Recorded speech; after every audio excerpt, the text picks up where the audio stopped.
Muy buenas tardes y bienvenidos a Letras y Café de la Dirección Editorial y de Publicaciones de la Universidad Surcolombiana. Me place hoy acompañarlos como cada programa con grandes invitados que hacen parte de esta casa de estudios. Así que muchísimas gracias a todos los que están súper conectadísimos. Hoy traemos un manual terapéutico maravilloso, una pieza que ustedes van a agradecer muchísimo de hoy nuestro autor invitado. El motivo de este programa consiste en un tema que se ha vuelto muy preocupante, ¿sí? Que importa muchísimo y es acerca del suicidio. Hoy traemos con ustedes, por eso aquí les mostramos el libro Suicidio, Valentía o Cobardía, ¿cómo enfrentarlo? ¿Por qué? Porque en Colombia se ha demostrado, por ejemplo, que el año pasado hubo un crecimiento en casos de suicidio del 9,9%. O sea, más de 2.700 personas acabaron con su vida y esto preocupa muchísimo. Y aquí en este libro se resume años de investigación, años de casos de personas que alguna vez pensaron en hacerlo o que también lo ejecutaron. Por eso hoy queremos traer con ustedes este maravilloso libro. Soy John Cachayo y me place acompañarlos en Letras y Café, así que los invitamos a que por favor nos ayuden a compartir esta publicación para llegar a muchas más personas y que ustedes disfruten de este gran libro. Hoy nos acompaña el doctor Álvaro Guarnizo Granados, psicólogo, magíster en Educación y Desarrollo Comunitario y, por supuesto, profesor de la Universidad Surcolombiana. Profesor, muchísimas gracias por acompañarnos y qué maravilla que hoy nos esté aquí acompañándonos en la Dirección Editorial y de Publicaciones. ¿Cómo está, profesor? Muy bien. También debo decirle que el doctorado lo terminé hace 2 años en México, en educación. Así es, profesor. Hay una pregunta que me surge pues, debido a la oportunidad que tuve de leer este libro, y es que este libro se hace en base a unos años de investigación, ¿cierto? A una experiencia clínica. A una experiencia clínica durante 30 años en el Seguro Social. ¿Esto fue lo que lo motivó usted a escribir este libro? Me motivó ver tantas personas que por pequeñas pérdidas terminaban perdiendo la vida, en un volumen inusitado, por cosas que uno, desde, yo diría, lo cotidiano, uno lo asume como algo del cual no puede el ser humano, digamos, como preocuparse. Y son pequeñas pérdidas. Pero esas pequeñas pérdidas, cuando uno empieza a acumular pérdida y tras pérdida y tras pérdida, entonces van acumulando, digamos, a ver una serie de elementos que de alguna manera hacen que el ser humano ingrese a una fase depresiva. Y cuando ingresa a la fase depresiva, entonces la persona empieza a aislarse, ¿cierto? Digamos, a alejarse de la sociedad, a alejarse de los amigos, a sentirse amenazado, a generar paranoia, y entonces a creer que de pronto esa situación, digamos, que está a veces tan simple, termina usted por irlo enredando, yo diría, de manera muy lenta, pero muy segura. Y digo enredándolo porque es que el suicidio técnicamente sí ocurre a nivel funcional, a nivel cerebral, a nivel de, digamos, biológicamente, a nivel, digamos, de los neurotransmisores, de las células nerviosas, de la corteza cerebral. Las células también se deprimen. Claro que si ustedes me dicen a mí cómo es que mueren las células, pues mueren de 2 maneras, ¿cierto? Por apoptosis o por necrosis. Pero en este caso es que nosotros somos los causantes de que esas neuronas terminen, digamos, muriendo precisamente por una situación depresiva. Porque es que la sustancia de cómo la persona se mata o la inducción de por qué muere, pues tiene que ver precisamente con pérdidas. Pérdida del amor, pérdida del sí mismo, pérdida de un objeto amado. Es más, hasta a veces pequeñas pérdidas pueden conducir a la persona, digamos, a generar yo diría, o a trazar un recorrido depresivo que termina realmente por quitarle la vida. El libro, profesor, arranca contándonos acerca del suicidio en sus diferentes perspectivas, ¿sí? Sí, señor. Hablamos del ámbito religioso, el histórico, y es allí donde me causa mucha curiosidad porque, por ejemplo, allí usted nos presenta cómo ha sido esa evolución y cómo fue ese inicio del suicidio, por ejemplo, que está ligado a la humanidad y sus costumbres, por ejemplo, cómo los mayas en aquel entonces, ¿sí? Adoraban, veneraban a Istap, que era la diosa del suicidio, sí, señor. y por ejemplo en cómo en el lejano oriente los japoneses hacían el popular harakiri, ¿sí? Que era autoeliminarse por honor. Sí, déjeme hacer una pequeña coacción ahí al tema de los japoneses. Incluso hoy en el Japón sí hay un bosque que le llaman el bosque donde las personas, digamos, van a ese bosque a suicidarse. Y es más, Y han hecho hasta películas de y en eso el mundo también. moderno, precisamente ese bosque encantado tiene, digamos, como un flujo de personas, digamos, de otros países, se llama tanatoturismo, llama, y pagan $60.000 o más para ir allá a suicidarse. Eso es hasta cultural, póngale yo. Ahora, pero que los japoneses, ¿cierto? O los orientales, practicaran, por ejemplo, el harakiri, ¿cierto? Que ellos mismos se autoeliminaban por temas de honor, digamos, tiene otra, yo diría como otra fuente que hace que ellos, digamos, por honor terminen por quitarse la vida, pero ahí no hay una fase depresiva. Es más bien una situación más bien social o cultural que hace que ellos por presión y por, digamos, por sus valores, terminen, digamos, por llevar a la sociedad, ¿cierto?, esa convicción de que por haberse suicidado fue un ser humano, digamos, leal, honesto, sincero, ¿cierto?, con la sociedad. Era bien como un tabú, un mito para ellos. Lo hacían casi que culturalmente. Yo digo, profe, ¿cómo entender esa evolución? Porque, bueno, el suicidio arranca, bueno, desde sus inicios, se da por el tema del honor, ¿sí? Sí, señor. Del de pronto limpiarse, y ahora pasar hoy en día a que de pronto sea algo mal visto, algo cobarde, algo inaceptable. ¿Cómo entender esa evolución? En esa dialógica de los conceptos de valentía o cobardía, pues uno se pone a pensar, pero ¿es valiente la persona que digamos que se autoelimina o es cobardía? Y lo que yo puedo decirles es que, a ver, tiene como parte de las dos.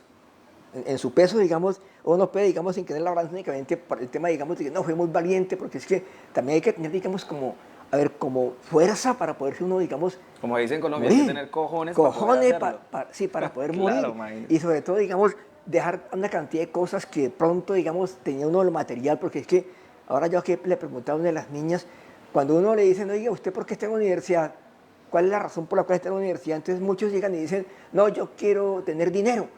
Y muchos dicen, no, yo quiero, la verdad, yo quiero tener, sí, dinero.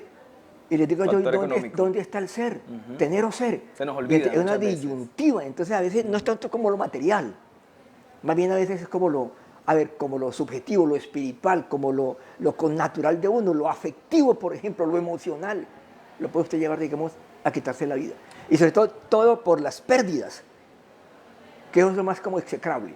Finalmente, digamos, la sumatoria de pérdidas, llega un momento en que usted ya está saturado y ya prácticamente usted apaga el cerebro, desconecta, digamos, lo funcional, ya no hay neurotransmisores, ya la dopamina se agotó y entonces es ahí cuando la persona finalmente termina muriendo, diría, por una sensación de minusvalía de su ser. Eso es lo que termina por matar a la persona, técnicamente. Técnicamente. Sí. De la historia y la evolución del suicidio pasamos luego a yo creo que es lo que tiene que ver con esa evolución que yo le preguntaba, profe, que es el ámbito sociológico, psicológico, Cultural. católico, todo, digamos como que todas esas visiones, porque aunque hay veces algunas personas no lo admitan, pero a uno es lo que se hace en la sociedad, ¿cierto? Sí. Donde usted se hace, ahí precisamente todo eso es como un conjunto de cosas buenas o malas que usted puede adoptar en su vida y en su crecimiento y en su profesión y su formación. Por eso allí usted nos muestra diferentes visiones que me parecen muy, Sí, muy señor. importantes. Y allí también Diferentes hace mención a culturas. un autor que me pareció muy, muy curioso también, nunca lo había escuchado, se llama el sociólogo francés Émile Durkheim. Ok. Y ahí usted Ya te nombra digo. los libros que ha hecho, El Sí, suicidio sí, y El sí. suicidio 2. Sí, señor. Y allí él muestra unas clasificaciones Sí, del suicidio sí, como señor. altruista, egoísta y anómico. Sí, señor. ¿Por qué hablar De anomia es como que, a ver, como que son varias emociones como encontradas. Ok. Entonces, eso lo hacen, digamos, no se mueve, porque es que el movimiento tiene que ver con la, más, anomia no, anomia es no moverse, y no moverse significa que a uno todas las pérdidas a uno le generan un congelamiento, y eso era lo que pasaba, digamos, en esas épocas. La anomia hacía que usted se suicidara por anomia, ya no tengo salida, no tengo para dónde coger, no Ok. tengo para dónde ir, no tengo quien me quiera. No tengo quien de Y pronto, pues, después de mí, ¿cierto? Quien vaya a venir, digamos, como a seguir como mi trabajo, ¿cierto? Mi orientación y quedarse con mis cosas. Tal vez la parte material es la que menos aquí interviene. Finalmente la gente cuando está en la fase depresiva, todo lo que tiene, pues prácticamente no lo tiene. Porque ya lo que tiene es una necesidad, digamos, yo diría patológica y obsesiva, ¿cierto? De ponerle fin a un sufrimiento. El altruista. Hace lo mismo, exactamente lo mismo. Ellos lo que hacen es tratar de finalizar. El altruista lo hace, digamos, como porque la gente, digamos, lo recuerde, digamos, como con, llega como con esa sensación, más bien como de haber sido un ser humano productivo, que le aportó a la sociedad. Eso es el altruista, pero hay gente que no le interesa. ¿Y el egoísta? El cómo, bueno, es pues, porque no quiere que la gente, digamos, a él lo utilice, ¿cierto? Y si de pronto recibió malos tratos, que no lo evoquen a él de ninguna manera, por ninguna situación, digamos, como de logro, ¿cierto? O de aspecto positivo que le haya llegado a la vida o a su familia. No le importa eso. Es que eso tiene muchas vertientes en la motivación. Porque una cosa es la motivación, otra cosa es lo que ocurre funcionalmente. Y lo que hemos visto es que a través de las tomografías es eso. La persona cuando, digamos, tomó la decisión y va al acto, porque en las etapas de suicidio está la fase precisamente del acto, se hace con el cerebro. Pero es que detrás de esa decisión han ocurrido tantas cosas, ha habido un trasegar, y es más, ha habido incluso intentos. Y es más, y el suicida sabe cómo se va a matar. Y hoy en día, por ejemplo, las dos maneras más eficientes de morir, de suicidarse, son un disparo en la cabeza y el ahorcamiento. ¿Por qué? Porque las neuronas, digamos, tienen capacidad de responder, tienen, digamos, como una capacidad para mantener oxígeno que se ha tasado más o menos en 60 segundos, de 30 a 60 segundos. Y mueren por necrosis, o sea, por falta de oxígeno. Por falta de oxígeno, profe. Sí. En la visión psicológica que usted nos expone allí sobre el suicidio, también nos muestra a Freud con su obra... Sigmund Freud. Sigmund Freud con su obra Inhibición, Síntoma y Angustia, ¿cierto? Sí. Allí saca una frase que me gustó muchísimo que habla acerca de suicidio como para dormir, descansar y nunca más despertar. Sí, señor, para no sufrir. Para no sufrir. Mucha gente lo toma así, ¿cierto? Sí. Al letargamiento, sí, de la vida, sí, ya en una fase, digamos, definitiva. Y eso hasta altruista, y más o menos eso lo hacen muchas culturas. Y se le respeta porque el ser humano, digamos, es bueno que muera, digamos, y cuando uno ve, digamos, a un difunto, dice la metáfora, ningún muerto es malo. Después de estar muerto, sí, yo no sé cómo dicen que era una buena persona, que pobrecito, de qué le pasaría, pero no, pero justamente tiempo en corazón. Pero en el momento en que la persona quiera hacer lo que muestra el arma, ahí sí nadie hace nada. Sí. Pero después de que pase el hecho, ahí sí, pobrecito, que lo hubiera pasado. Es lo que nosotros estamos proponiendo en esas, digamos, en ese proceso, ¿cierto? Yo le llamo a eso manual terapéutico, es no tanto que la persona, digamos, se autoayude, sino que los que están alrededor de ellos también puedan identificar los síntomas y puedan también intervenir. Porque si yo veo que una persona, ¿cierto?, va con un cuchillo por allá, así como un robot, ¿cierto?, que usted le dice, ole, venga, y no, como que no reacciona, pues empieza uno como a sospechar que algo está pasando, ¿cierto? O con una soga, un pedazo de cabulla o de piola o lo que sea, y va, digamos, como para un sitio, digamos, como aislado, y no reacciona, y uno lo llama, entonces sí hay que actuar. Entonces, así están las etapas del suicidio. Hay también una visión muy importante, que es la religiosa. Usted toma allí, ahí habla acerca del cristianismo, el catolicismo, ¿cierto?, donde en sí la mayoría llegan al mismo punto, que es, digamos, el que decide acabar con su vida no va a ser aceptado por Dios, no va a ser recibido en el reino de Dios. Pero el que lo va a hacer, lo hace de pronto porque quiere tener esa conexión con Dios. Yo creo que sí. Yo creo que lo va a recibir. Yo creo que el sentido de lo religioso, pues yo no he encontrado en ningún texto, y yo debo decirles que yo he leído muchísima religión, debo decirles que tanto he leído que puedo hoy decir que la religión sí es ciencia. ¿Es ciencia? Sí es ciencia. Y los invito a que lean al maestro doctor en teología, un italiano de apellido Giussiani, que tiene un libro que se llama Pensamiento Original. Que leanlo porque de la antigüedad también se hacía, de alguna manera, digamos, investigación cuantitativa. Ahí están los hechos de los apóstoles. También se categorizaron esos hechos de los apóstoles, y a través de esa categorización se pudo probar que verdad, todo lo que está en la Biblia es verdad. Y por ejemplo, si nos vamos al tema religioso, profe, podrán muchos recordar en el catolicismo la historia de Judas, que acaba con su vida. Sí, señor, pero y fue perdonado, porque se ahorcó por un acto de arrepentimiento. Él se dio cuenta que lo que hizo en ese obrar fue un obrar equivocado. Y entonces es que pareciera que, bueno, eso se llama como, desde lo religioso. Pero ahí cómo sería, profe, realmente según lo que usted ha leído, lo que ha investigado, la postura real de lo religioso frente a ese tema del suicidio. No, yo creo que ahora es un poco más abierta y eso yo creo que lo han considerado como una forma prácticamente, digamos, de, a ver, de sus penas, sus culpas, poder ante el Señor, ¿cierto? Por el tema de la gracia, quedar como limpios para poder, digamos, ascender en el plano espiritual. Yo lo veo de esa perspectiva, porque así lo he leído. Como decir, por ejemplo, bueno, la persona que decide hacerlo, ¿no? Estoy aburrido ya del plano material, quiero irme al espiritual, quiero No, trascender. pero además creo que sí, que con, digamos, este acto que voy a hacer, mis pecados, digamos, me sean perdonados, porque es un acto de autojusticia. Por eso es que los japoneses y la gente, digamos, cuando por lo hace, ellos entienden eso. Y de esa perspectiva, entonces creen que es un acto de honor que va a hacer que, digamos, en el ascenso al mundo espiritual va a ser no solo perdonado, sino van a alcanzar la gracia. Y la gracia es tener la posibilidad de estar en el plano de Dios, o sea, con Dios. Realmente, profe, yo creo que muchos nos sentimos también... El ser humano, usted tiene opción, digamos, desde lo religioso, así sea, haya sido lo más malo, haya hecho, digamos, las cagadas más berracas, tiene, si usted de corazón le dice al Señor Jesús, cuando usted va ya a pasar conscientemente, digamos, al ascenso hacia el cielo y en la justicia de la vida, le dice, Señor Jesús, tú sabes que yo te amo, perdóname. Entonces alcanza el cielo. Y eso es verdad. Bueno, va a Eso no es fácil. Claro. Usted livianito, para usted decir eso tiene que tener uno, y el Señor Jesús ve el corazón del ser humano. Solamente él sabe, así es, Sí, profe. sí.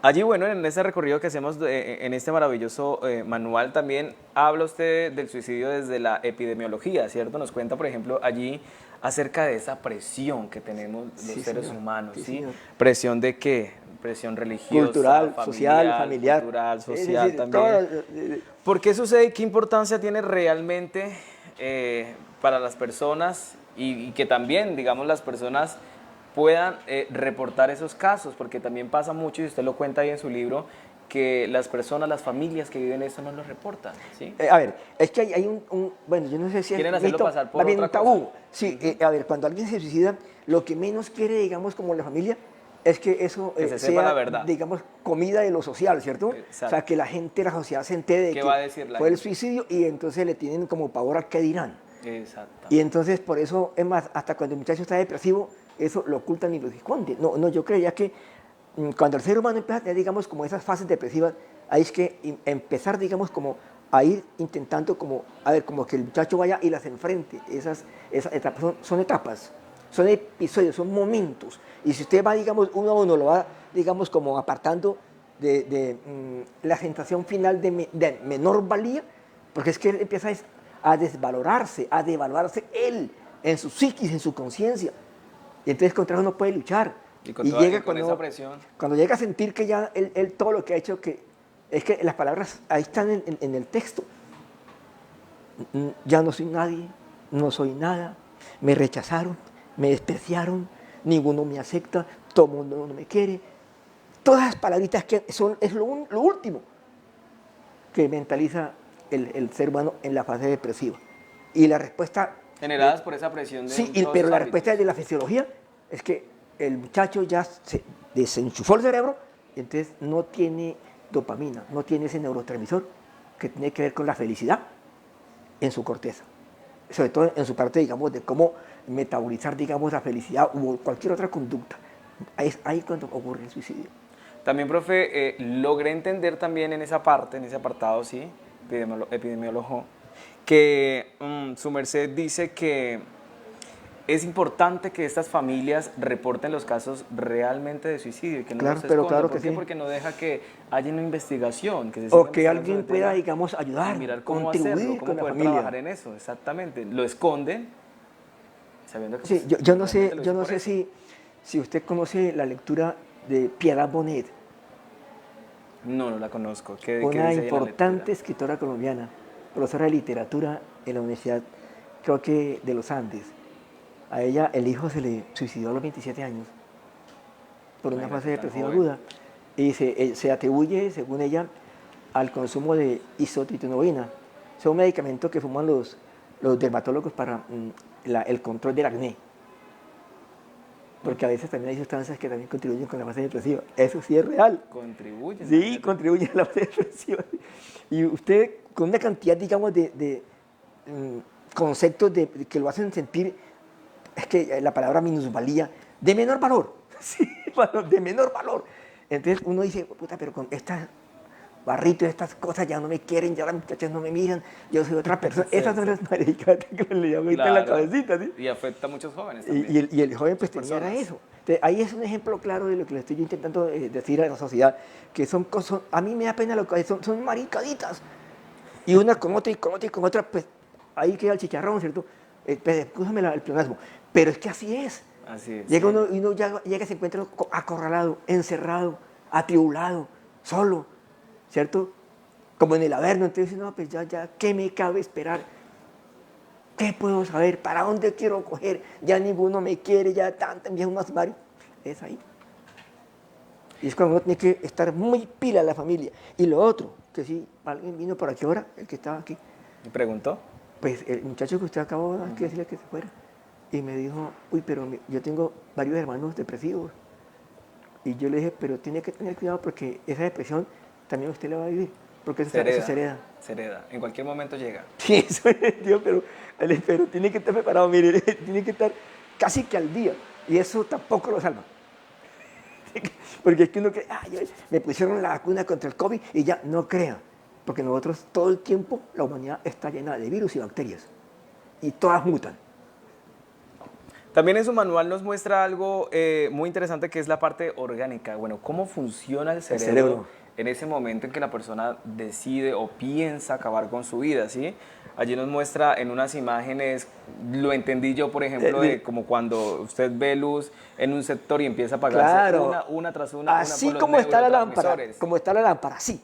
Digamos que cuando usted está en un estado, digamos, emocional intenso, está iluminado el cerebro. Cuando usted está en una relación sexual y tiene un orgasmo, pero eso se da por la dopamina. La dopamina. La dopamina es que han hecho estudios, ¿cierto? En el orgasmo le han sacado sangre, lo ponen, digamos, en la plaqueta, ¿cierto? Y miran y se dan cuenta que solo dopamina, casi que el 90% de dopamina. ¿Y qué genera la dopamina? La dopamina, pues la genera las células nerviosas, ¿cierto? Es un neurotransmisor muy potente y tiene que ver con la felicidad, claro, la alegría. Sí, es un orgasmo.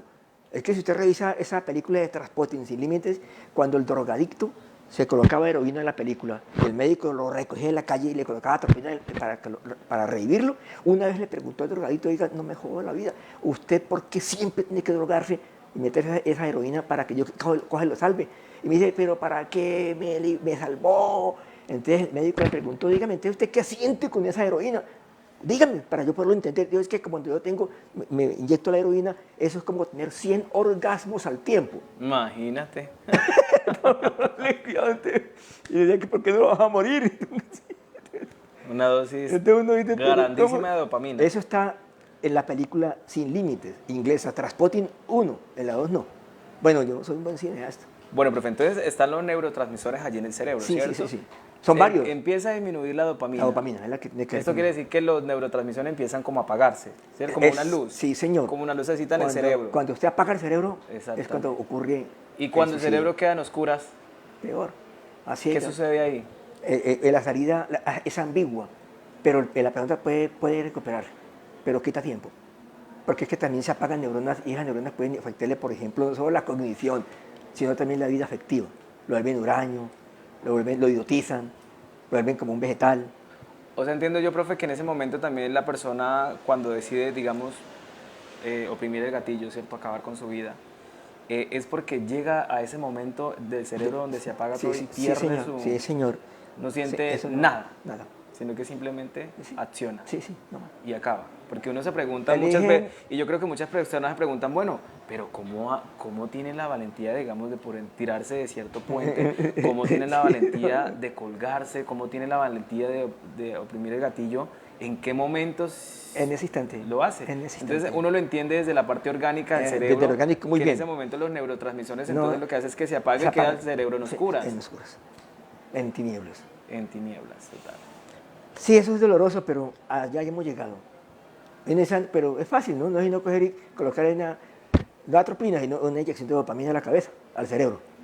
Pero tampoco, porque ya hay esas cositas que fue acumulando, terminan por multiplicarse y ese es el caos, es el colapso. Luego, profe, usted nos menciona allí también los mensajes de alerta, ¿sí? Es que ellos también le dan pistas, es muy le dan importante pistas. esos Claro. mensajes de alerta y que quizás yo creo que muchas personas lo estarán viviendo en este momento, lo vivieron o pronto lo podrán vivir con algún ser querido y es, ¿por qué prestarle atención a esos mensajes de alerta? Porque muchas personas no le prestamos esa información. Sí. No, es que está aburrido, no, es que tiene algo ahí muy pequeño, eso no tiene nada que ver, no, eso se cura, no, eso se toma tal pastilla y se le pasa. Yo tuve dos casos, dos amigos, uno aquí en la universidad, un trabajador de la vicerrectoría académica, Gustavo. Y la gente piensa que uno está loco cuando dice que tiene Sí, depresión. claro, que tuvo eso. Y otro caso, un compañero de estudio en la universidad, Gregorio Cortés Leiva. Él ya se iba a graduar. Se iba a graduar y entonces varias veces, como él era actor, muchas veces lo vimos a él simulando una especie como de lanzamiento al vacío. ¿Sí? Él Sí, simulaba que se tiraba al vacío una caja de cartón digamos, en las obras en las que él intervenía. Ok. En las que, como él era actor. Sí. Y entonces, Pues no fue como para ustedes un mensaje de alerta. pues claro, como pero actor. como yo no sabíamos nosotros, pues Sí. apenas empezamos a estudiar esto después de eso, entonces que pedí yo cómo hacer, pero este señor sí nos dijo cómo se iba a matar. Yo me enteré del suicidio de él, mi compañero, yo me iba a grabar primero que él, pero él ya había terminado psicología. ¿Cómo lo hizo así? Entonces, pero lo hizo como él lo simulaba. Lanzándose. Lanzando de un piso elevado, el 15º piso. Y había 15 mostrado pisos. señales de alerta. Claro, y era depresivo. Ese sí se deprimía por naturaleza. Entonces yo dije, "Jue puta, él nos dijo cómo se iba a matar", y ninguno le puso cuidado. Yo estaba en mi casa cuando me dieron la noticia. No, Gregorio se suicidó. Y aquí a Gustavo, un compañero aquí de la universidad, en economía, él se ahorcó por aquí en Cándido. Igual. Profesor, por acá tenemos sobre el tema del suicidio una persona conectada, la señora Ana Orsidis. Ella se ha leído su libro. menciona lo siguiente en nuestro en vivo a través de la editorial Luzco. Bueno, dice, un tema del cual no queremos hablar por el miedo, pero es un problema latente en la actualidad, fundamentalmente con la población infantil y de adolescentes. Señor. De modo que conozcamos del tema y evitemos tragedias. Podemos evitarlas si conocemos las señales y alertas del estado señora. depresivo. Sí, Osiris, eso es Felicitaciones correcto. al doctor Álvaro Guarnizo por su gran esfuerzo para condensar su forma clara esta problemática tan importante que la mayoría le sacamos la maleta porque no le damos importancia. Es que eso, la gente piensa que si alguien es depresivo o, digamos, muestra señales, entonces lo desestiman o sencillamente no lo toman en serio. Exactamente. No lo toman en serio. Y no, eso no pasa nada.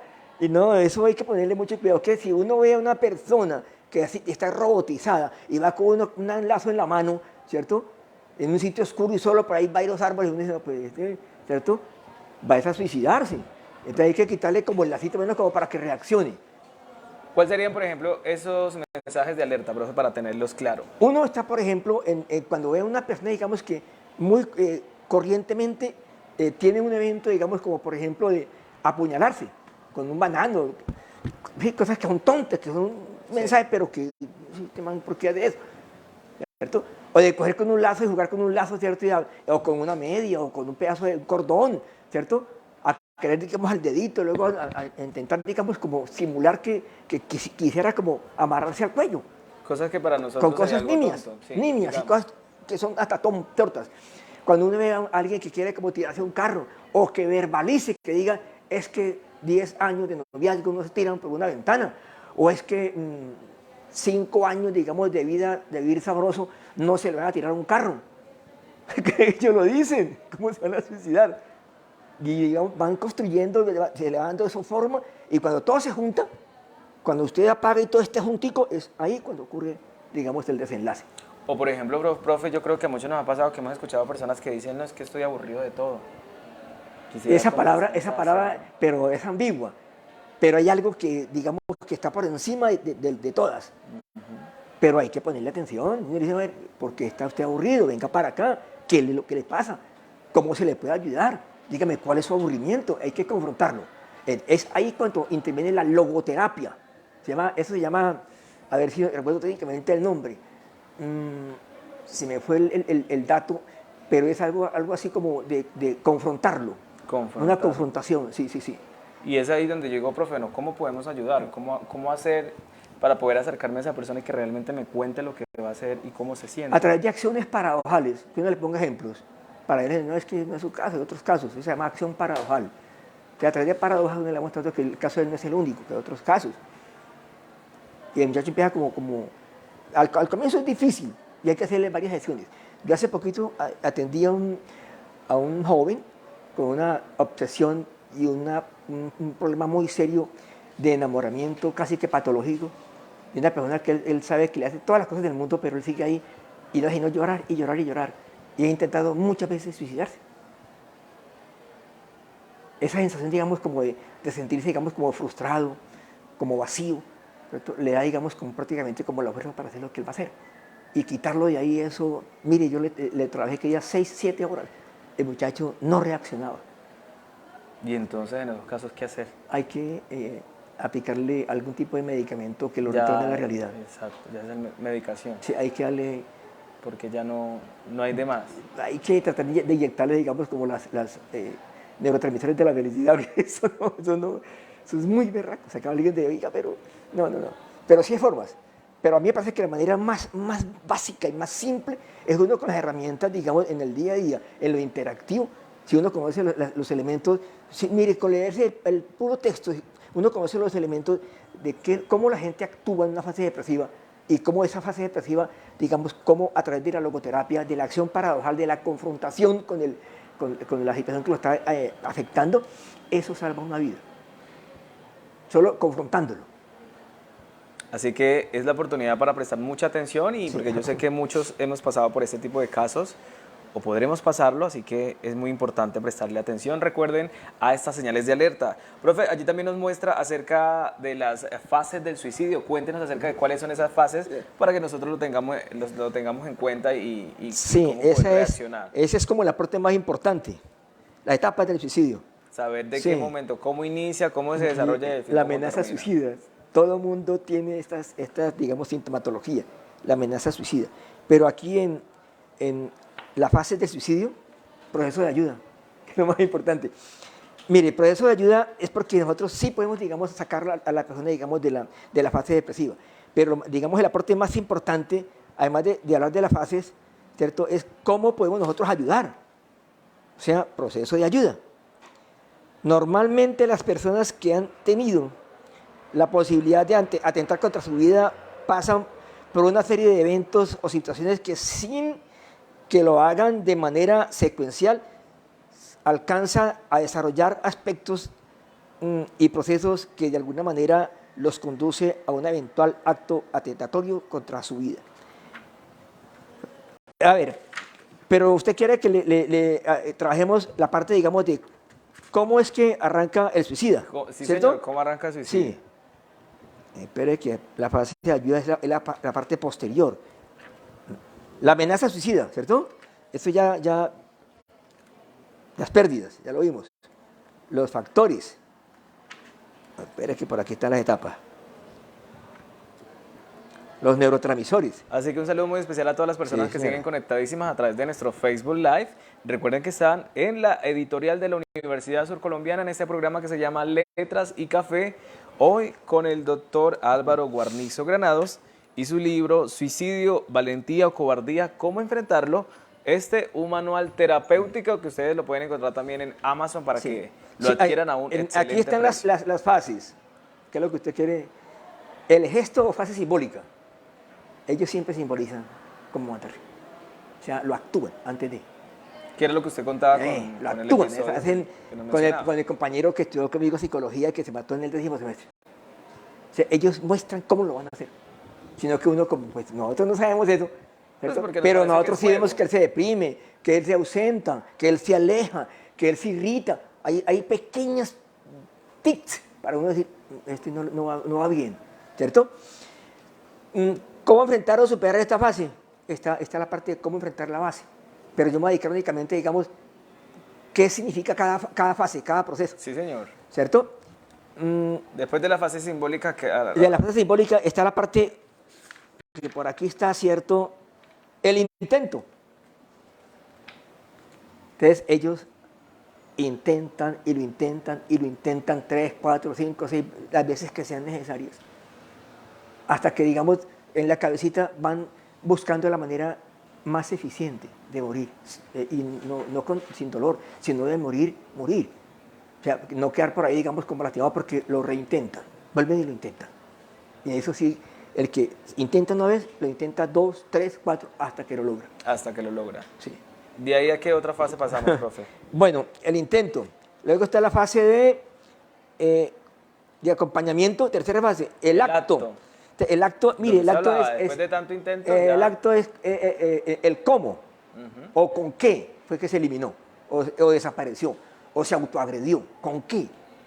Y uno ve que normalmente casi que todas las estadísticas hablan de ahorcamiento y un tiro en la cabeza.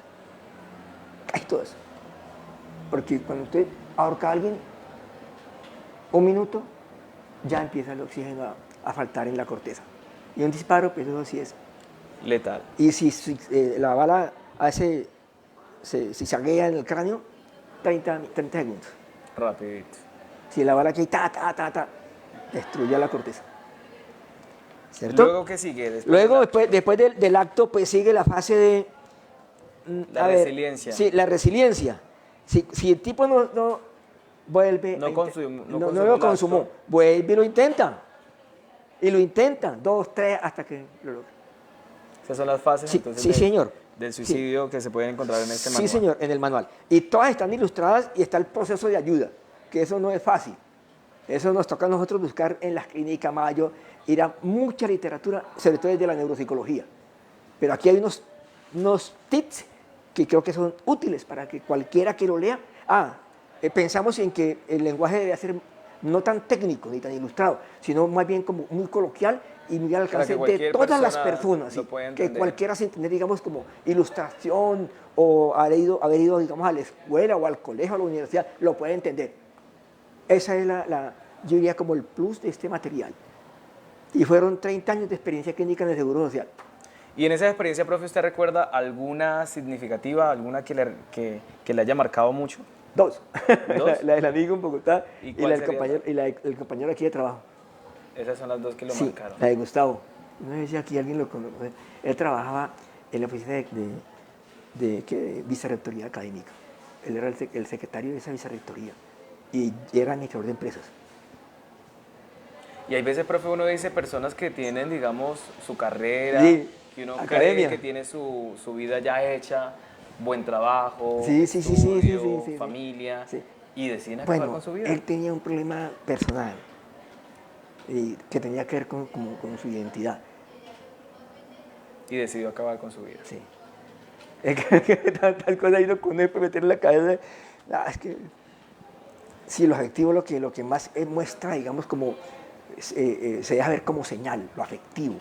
Entonces, una persona alegre, lo veo por ahí, digamos, como ensimismado, como retraído, como oído, como tiene...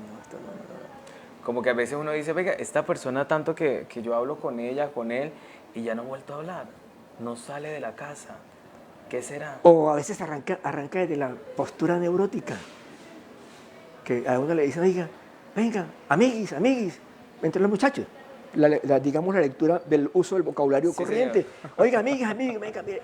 El popular uno le encuentra y dice, oiga, ¿usted qué es lo que le pasa? Le dice, mire, usted despelucado, todo así malcaroso, no se baña, no se asea, todo No con se nada. arregla. Sí, mire, la ropa como la... ¿Usted qué le pasa? ¿Qué le pasa? Y dice, tengo la malparidez. Así le dicen. Neurosis, está neurótico. Entonces le dicen, joda, pero digo, no me interesa. O sea, es una especie de desprecio por Y hay veces, profe, por uno la no salud. le presta atención a eso. No, y eso es un indicio muy Sí, no, importante. eso le pasa. Eso se llama estar neurótico. Pero es coloquial. La gente conoce. Y así, y personas de bien. Personas que tienen familia, tienen sus recursos, tienen su ropa que se la plancha y se la lava. Bien. Pero a veces andan con la malparidez todo el tiempo. Y a veces, pum, caen. O Acaban con su vida. se obsesionan. Entonces, a ver, hay algunas cosas de la psicología que hacen que el ser humano, en vez de ayudar a que salga de la crisis, la profundizan. Yo soy amante de la logoterapia de Víctor Frank, la acción paradojal. Es extraordinaria. Hay una secuencia de Víctor Frank que hace que la persona, digamos, se confronte a sí mismo. El diálogo socrático. Eso es de Víctor Frank. Excelente, profe. Profe, ¿qué mensaje regalarle a aquellas personas que nos están viendo a esta hora, bueno, en cualquier momento? Pues decirles algo muy simple. Decirles, mire, ese material que yo alguna vez pensé en universalizarlo, pues parece que eso está pasando. Yo no lo hice pensando en lucrarme, ni en enriquecerme, para nada. Lo que únicamente hice mostrarles que si hay formas de que el suicidio se pueda enfrentar y se pueda superar, y que siga creciendo, y que la vida se pueda recuperar y que la vida se pueda mantener, porque la vida sí es bella. Y la vida tiene que ver mucho no solo con la felicidad, sino también con el dolor, es parte de la vida. Pero uno tiene que hacer resiliencia para poder enfrentar el dolor, que y no quedarse ahí. Un día estamos bien y al otro día estamos... Es que eso es con natural, claro. Hay hormonas que nos emocionan y otras nos deprimen, eso es con natural. Y uno tiene que aprender a vivir, digamos, las cosas como son. Es bueno que vean también el libro de Histeria de Freud y que vean la serie de Freud, Histeria, porque ahí muestra, porque cualquier cosa que desde la infancia al ser humano le genere trauma, el trauma él lo define como una necesidad imperiosa que el ser humano nunca logra superar. Y lo que más genera trauma, aquí lo voy a decir en pantalla, es la violencia sexual del adulto hacia el niño. Eso no se recupera, eso de nunca jamás. Ahí están las herramientas, yo les agradezco inmensamente, ahora toda la gente pudiera tener ese manual, y yo le hice no con fines de lucrarme, sino de que poder ayudar a muchas personas. Y sigo una en herramienta eso. útil. Y para eso me formé, para ayudar a las personas, digamos, a superar las crisis. Y por eso vine a Neiva a trabajar en psicología. Bueno, profe, muchísimas gracias. Hoy nos acompañó el doctor Álvaro Guarnizo Granados. Gracias por su tiempo, por este manual maravilloso que yo sé que a las personas que van a tener el gusto de leerlo van a disfrutarlo, porque van a aprender muchísimo. Tengo manual preventivo. Aquí tenemos el preventivo y aquí tenemos el terapéutico. El terapéutico. Para que y allá tengo un libro de historia de la psicología en el Huila. Entonces, ¿cómo lo encuentran? Muy fácil, escriben en internet. Sí. Ahí me consiguen. Suicidio, valentía, cobardía, ¿cómo suicidio, cómo enfrentarlo? Manual terapéutico, ahí aparece el material. Es fácil para que lo puedan obtener. Sí. Y pueden ustedes compartir esta publicación para que aprendamos de estos temas, sobre todo de este que es muy importante para nosotros, y preservar la vida, que es lo más bonito. Gracias, profesor, por acompañarnos. La vida es un milagro y hay que respetarla. Es Letras y Café de la Dirección Editorial y de Publicaciones de la Universidad Surcolombiana. Soy John Cachaya y nos vemos en una próxima emisión. Chao.